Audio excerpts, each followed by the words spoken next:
എന്റെ പൊന്നു വിജയ, നിങ്ങൾക്ക് പറ്റിയ പണിയല്ല ഇത്. ഇന്നും പിണറായി വിജയൻ വളരെ വളരെ മോശമായ ഡാഷ് ഡാഷ് ഡാഷ് ഒരു കാര്യം പറഞ്ഞിട്ടുണ്ട്. അത് ഞാനിപ്പോൾ വെച്ചു തരാം.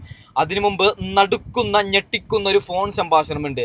മിക്കവാറും കോൺഗ്രസ് അധികാരത്തിൽ വന്നാൽ പിണറായി വിജയനും കൂട്ടാളികളും അറസ്റ്റ് ചെയ്യാനുള്ള എല്ലാ സാധ്യതയുമുണ്ട് എൻ്റെ പൊന്നു പ്രേക്ഷകരെ.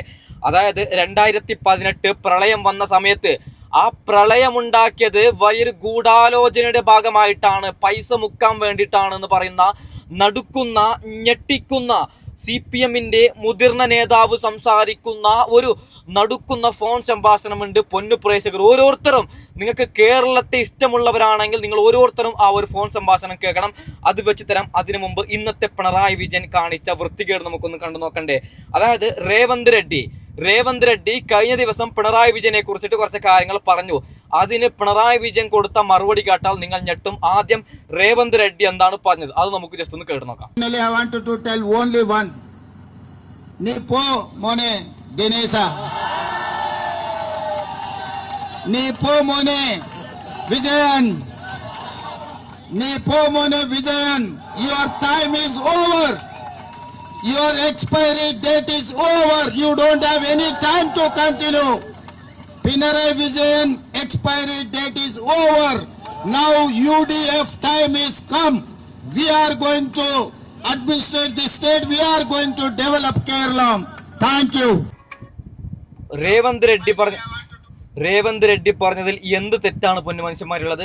അദ്ദേഹത്തിന് മലയാളം അറിയാത്തത് കൊണ്ടാണ് അദ്ദേഹം നീ പോ മോനെ ദിനേശാന്നൊക്കെ പറഞ്ഞത്.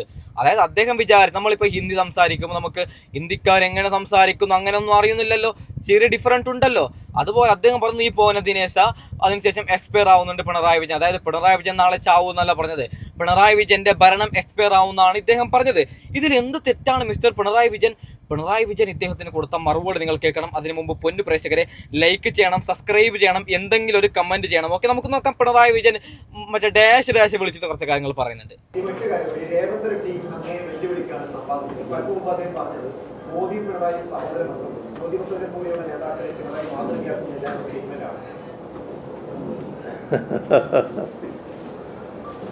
രേവന്ത് റെഡ്ഡി ഒരു സംസ്ഥാനത്തിൻ്റെ മുഖ്യമന്ത്രിയാണ്. മുഖ്യമന്ത്രി സ്ഥാനത്തിരിക്കുന്ന ഒരാൾ സാധാരണഗതിയിൽ കാണിക്കേണ്ട ചില രീതികൾ, നമ്മൾ മര്യാദകൾ എന്നൊക്കെ പറയല്ലോ, അതൊക്കെ ഉണ്ട്. അതിനൊക്കെ ചേർന്ന രീതിയിലാണോ അദ്ദേഹത്തിൻ്റെ ഈ ഇടപെടൽ വന്നിട്ടുള്ളതെന്ന് അദ്ദേഹം തന്നെ സ്വയമേവ ചിന്തിക്കട്ടെ. ഏതായാലും അദ്ദേഹം പരസ്യമായിട്ട് ഉന്നയിച്ച സാഹചര്യത്തിൽ ഞാൻ പരസ്യമായി തന്നെ മറുപടി പറയാൻ പോകുന്നുണ്ട്. ആ മറുപടി കൊടുക്കുന്നുണ്ട്. ഇപ്പം ഞാനത് വിശദമായിട്ട് പറയുന്നില്ല. അത് പറഞ്ഞാൽ കുറേ വിശദമായിട്ട് പോകണമെന്നുള്ളതുകൊണ്ട് അതിലേക്ക് ഞാൻ കടക്കുന്നില്ല. അതുകൊണ്ട് രേവന്ത് റെഡ്ഡിയോട് ഡാഷ് മോനെ രേവന്ത മറുപടി വരുന്നുണ്ട് എന്ന് മാത്രമേ ഇപ്പോൾ പറയാനുള്ളൂ. എൻ്റെ പൊന്നു പിണറായി വിജയൻ, നിങ്ങൾ കേരളത്തിൻ്റെ മുഖ്യമന്ത്രിയാണ്. നിങ്ങൾ ആ ഡാഷിൽ എന്താണ് ഉദ്ദേശിച്ചത് എന്ന് മലയാളികൾക്ക് അറിയാൻ പറ്റും. ഇങ്ങനെയാണോ മുഖ്യമന്ത്രി പറയേണ്ടത്? നിങ്ങൾക്ക് മാന്യമായിട്ട് ഉത്തരം കൊടുത്തുകൂടെ? അതായത് പൊന്നു മനുഷ്യന്മാരെ, രേവന്ത് റെഡ്ഡിക്ക് മലയാളം അറിയാത്തത് കൊണ്ടാണ് ഇയാളെ മോനെന്ന് വിളിച്ചത്. അതാണ് ഇങ്ങേർക്ക് പിടിക്കാത്തത്. ഞാൻ വലിയ മനുഷ്യനല്ലേ, പ്രായത്തിന് മൂത്തവനാണ് രേവന്ത് റെഡ്ഡിയേക്കാൾ. ഞാനൊരു മുഖ്യമന്ത്രിയാണ്, എന്നെ എന്തിനാണ് അവൻ മോനെന്ന് വിളിച്ചത്? അതാണ് ഇങ്ങേർക്ക് കൊണ്ടത്. പൊന്നു മനുഷ്യന്മാരെ, അവരൊക്കെ ഇപ്പം ഞാൻ വിളിച്ചാൽ ഓക്കെ, എന്നെ അറസ്റ്റ് ചെയ്യാം, എന്നെ എന്ത് വേണമെങ്കിലും വിളിക്കാം പിണറായി വിജയൻ, കാരണം അദ്ദേഹത്തിന് ഞാൻ റെസ്പെക്ട് കൊടുത്തിട്ടില്ല, അങ്ങനെ നോക്കാം. ഇത് രേവന്ത് റെഡ്ഡി മലയാളം അറിയാത്ത ഒരാൾ ആരോ പറഞ്ഞിട്ട് കുറച്ച് പഠിച്ചിട്ട് പറയുമ്പോൾ ഇതിനൊക്കെ ഡാഷ് മോൻ ഇങ്ങനെയാണ് വിളിക്കുന്നത്. വളരെ വളരെ മോശം മിസ്റ്റർ പിണറായി വിജയൻ. നടുക്കുന്ന ഞെട്ടിക്കുന്ന ഫോൺ സംഭാഷണം. പൊന്നു പ്രേക്ഷകരെ, ഞാൻ ലേഖടിപ്പിക്കുന്നില്ല. 4 മിനിറ്റ് ദൈർഘ്യമുള്ള ആ ഫോൺ സംഭാഷണം നിങ്ങൾ മലയാളികളാണെങ്കിൽ, കേരളം നിങ്ങൾക്ക് വേണമെങ്കിൽ നിങ്ങൾ അത് കേൾക്കണം. അത് കേട്ടിട്ട് നിങ്ങൾ ആർക്ക് വോട്ടിടണമെന്ന് നിങ്ങൾ തീരുമാനിക്കണം. അതിനുശേഷം എനിക്ക് കുറച്ച് കാര്യങ്ങൾ പറയാനുണ്ട്, അതും നിങ്ങൾ കേൾക്കണം. നമുക്ക് എന്തായാലും ആ ഒരു നടുക്കുന്ന ഞെട്ടിക്കുന്ന ഫോൺ സംഭാഷണം ഒന്ന് കേട്ടു നോക്കാം. ഇപ്പോ ഇവന്റെ അഴിമതിയാണെങ്കിൽ ഇവൻ അങ്ങനെ പുണ്യവാളൊന്നും ചവേണ്ട. എന്താ വെച്ചാല് ശ്രദ്ധിച്ച് കേട്ടോ, എന്നാലേ മനസ്സിലാവുള്ളൂ. തോട്ടപ്പള്ളി സ്പിൽവേ ഇവനെന്താ തുറക്കാതിരുന്നു? 1 മാസം മുമ്പ് തുറക്കേണ്ടതാണ്. എക്സിക്യൂട്ടീവ് എഞ്ചിനീയർ തുറക്കാമെന്ന് ആവശ്യപ്പെട്ടും തുറക്കണ്ട പറഞ്ഞു. എന്താ കാരണം അറിയോ? അത് തുറന്നാൽ അതിന്റെ താഴെയുള്ള മണൽത്തിട്ടുണ്ട്. ആ മണൽത്തിട്ട് വെള്ളം കൊണ്ടുപോകും. ആ മണൽത്തിട്ടിന്റെ കരാർ എടുത്തിരിക്കുന്നത് മേരി മാതാവ് പറഞ്ഞ കോൺട്രാക്ടറാണ്. അവന് കൊടുത്തിരിക്കുന്നത് വെറും ക്യൂബിക് ഫീറ്റിന് 62 റുപ്പിക്കാണ്. അത് അവൻ മറിച്ച് വിറ്റ അപ്പൊ 2000 റുപ്യ കിട്ടും. ഒന്നും ചെയ്യാണ്ട് അതിന് എത്ര റുപ്യ കിട്ടും? എല്ലാ ചെലവും കഴിഞ്ഞ് ഒരു 300 കോടി എങ്കിലും കിട്ടും.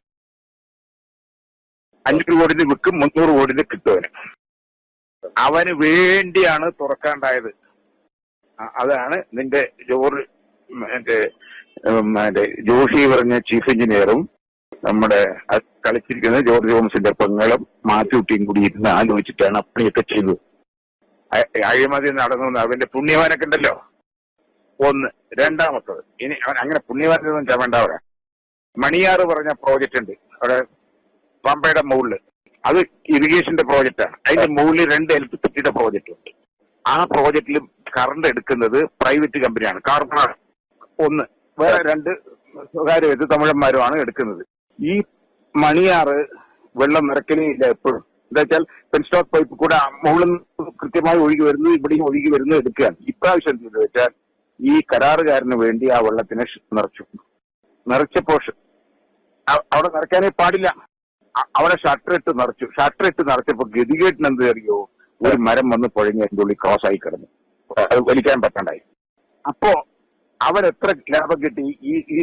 ഇതിന്റെ വെള്ളം തുറക്കണ്ടേ ഒക്കെ ഡിസാസ്റ്റർ മാനേജ്മെന്റ് സെക്രട്ടറി ആരാണ്? ഇറിഗേഷന്റെ ചീഫ് എഞ്ചിനീയറാണ്. ജോഷി കണ്ണി MP ഇവർക്കൊക്കെ വെള്ളം നിറയ്ക്കാനുള്ള സൗകര്യം കൊടുത്തു.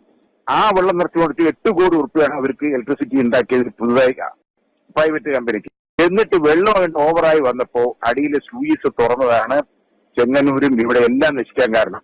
ഇത് അടിയിലെ സ്ലൂയിസ് തുറന്നുകൊണ്ടാണ് ചെളി കയറിയത്. അല്ലെങ്കിൽ സ്ലൂയിസ് തുറക്കാറില്ല. അങ്ങനെ നശിപ്പിച്ചു ഇവരെ.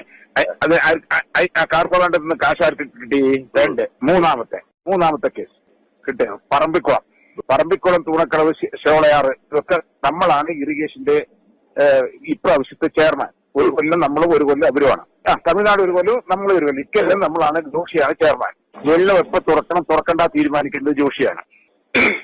അപ്പൊ ആ വെള്ളം തമിഴ്നാട് കൊണ്ടുപോകാതെ ആ വെള്ളം മുഴുവൻ കേരളത്തിലേക്ക് തുറന്നു വിടാൻ ഇവൻ കൂട്ടുനിന്നു. എന്താ വെച്ചാൽ ശ്രദ്ധിച്ചോ 1400 ക്യൂസെക്സ് വെള്ളം കൊണ്ടുപോകാൻ കൊണ്ടൂർ കനാലിൽ കൂടെ തമിഴ്നാട് കൊണ്ടുപോകാനുള്ള കപ്പാസിറ്റി ഉണ്ട്. 800 കൊണ്ടുപോയുള്ളൂ. 35 മെഗാവാട്ട് അവിടെ ഇലക്ട്രിസിറ്റി ഉത്പാദിപ്പിക്കേണ്ട അവിടെ 20 മെഗാവാട്ടേ ഉത്പാദിപ്പിച്ചു. എന്താ കാരണം? അവിടെ 100-200 കോടി ഉറുപ്പിയുടെ വർക്ക് നടക്കുന്നുണ്ട് ഇവിടെ തമിഴ്നാട്ടിൽ. ഈ വെള്ളം പോയാൽ ആ വർക്കിനെ മുഴുവൻ വയ്ക്കുക ആ കരാറുകാരനാണ് ഇതിൽ വന്ന് കണ്ടത്. ആ കരാറുകാരൻ ജോഷിനെ കണ്ട് ഇവർക്കൊരു വീതം കൊടുത്തപ്പോ ആ വെള്ളത്തിന് എന്ത് ചെയ്തു? പെരിങ്ങൽകുത്തിലേക്ക് തുറന്നു വിട്ടു. ചാലക്കുടി പുഴപ്പും അങ്ങനെയാണ് ചാലക്കുടി പുഴ മുഴുവൻ പോയത്. മനസ്സിലായില്ലേ? പുണ്യവാളൻ കാശ് ഞാൻ വലിയ ആദർശവാനാണ് പറയണ്ടല്ലോ. ഇത് എത്ര കോടി ഉറുപ്പ് ഉണ്ടാക്കിണ്ടാവും? ഇതാണ് പരിശുദ്ധനായ ആളുടെ കഥ. ഇതാണ് കഥ. ഇത് നിങ്ങള് നിന്റെ കമ്മിറ്റി വന്നാൽ പറയാൻ പറ. ഇനി അത്യാവശ്യം വേണ്ടപ്പെട്ടവർക്ക് ഒന്ന് പറഞ്ഞു കൊടുക്കും. കമ്മിറ്റി ഇപ്പൊ നാനൂറ്റം പറഞ്ഞല്ലേ വിളിക്കുള്ളൂ. കേട്ടോ പൊന്നു പ്രേക്ഷകരെ, എന്തൊക്കെയാ നമ്മൾ ഈ കേൾക്കുന്നത്?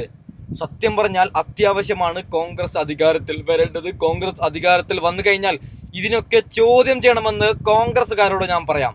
നിങ്ങൾ മിണ്ടാപ്രാണിയെ പോലെ മിണ്ടാതിരിക്കരുത്. നിങ്ങൾക്ക് അധികാരം കിട്ടിയാൽ ഓരോന്നിന് വയനാടിലെ പൈസ എന്തായി, കൊറോണ സമയത്ത് പൈസ എന്തായി, പ്രളയം എങ്ങനെ ഉണ്ടായി, അതായത് എങ്ങനെയാണ് പ്രളയം ഉണ്ടായതെന്ന് ഞാൻ പറയാം.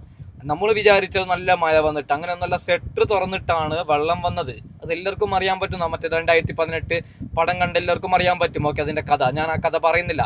അപ്പോൾ അത് ആര് പറഞ്ഞിട്ട് തുറന്നു, അതായത് തുറക്കാൻ പറ്റിയ സാഹചര്യത്തിലായിരുന്നോ തുറന്നത്, അല്ലെങ്കിൽ വലിയ എന്തോ ഒരു തട്ടിപ്പ് മറച്ചു വെക്കാൻ തൽക്കാലം 2 മാസം പ്രളയം ചർച്ചയാവട്ടെ, അതിനു വേണ്ടി തുറകട്ടെ, 4 ആൾ മരിക്കട്ടെ എന്ന് പറഞ്ഞിട്ട് തുറന്നതാണോ? അതും കൂടി പരിശോധിക്കണം. ഞാൻ ഇങ്ങനെ പറയാൻ കാരണം ഈ ഒരു ഓഡിയോ ക്ലിപ്പ് കേട്ടപ്പോൾ നമുക്കിതിലും സംശയിക്കാണ്. അപ്പോൾ പിണറായി വിജയനോട് ഒരു കാര്യം പറയാണ്, പൊന്നു സർക്കാരെ, നിങ്ങൾ വിമർശിക്കുന്നതല്ല, നിങ്ങൾ ചെയ്യുന്ന വൃത്തികേടും നിങ്ങൾ ചെയ്യുന്ന തെമ്മാടിത്തരവുമാണ് ഞാനൊക്കെ വിളിച്ച് പറയുന്നത്. ഇതൊന്നും ചർച്ചയാവുന്നില്ല. ഇപ്പോൾ ഇതൊക്കെ എന്തുകൊണ്ടാണ്? പ്രതിപക്ഷ നേതാവ് മറ്റേ ഈ പറയുന്ന VD സതീശൻ ഇതിനൊക്കെയാണ് പൊക്കി വരേണ്ടത്. ഇവറ്റകൾ അങ്ങനെയല്ല, പിണങ്ങുകയാണ് അങ്ങോട്ടും ഇങ്ങോട്ടും. അങ്ങനെയല്ല വേണ്ടത്. പിണറായി വിജയൻ കാണിക്കുന്ന ഓരോ നെറികേടും ഓരോ വൃത്തികേടും നമ്മൾ ചോദ്യം ചെയ്യണം, അതല്ലേ? അപ്പോൾ ഞെട്ടിക്കുന്ന കുറേ വാർത്തകളൊക്കെ ഉണ്ട്. അടുത്ത വീഡിയോയിൽ കൊണ്ടുവരാം. തൽക്കാലം വൈൻഡപ്പ് ചെയ്യണം. Okay, by.